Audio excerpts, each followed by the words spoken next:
evento aqui hoje em Guanhães, Minas Gerais. Pessoal da Polícia Militar fizeram aqui uma corrida muito bacana, muita gente bonita, mais de 1.000 pessoas participaram da competição. Tem 2 vencedores ali, super feliz. Muito bom aqui com o pessoal de Guanhães.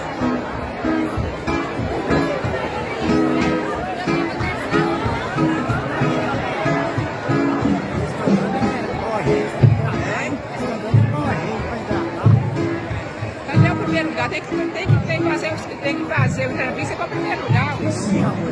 É? Chamou ainda não. Chamou ainda não?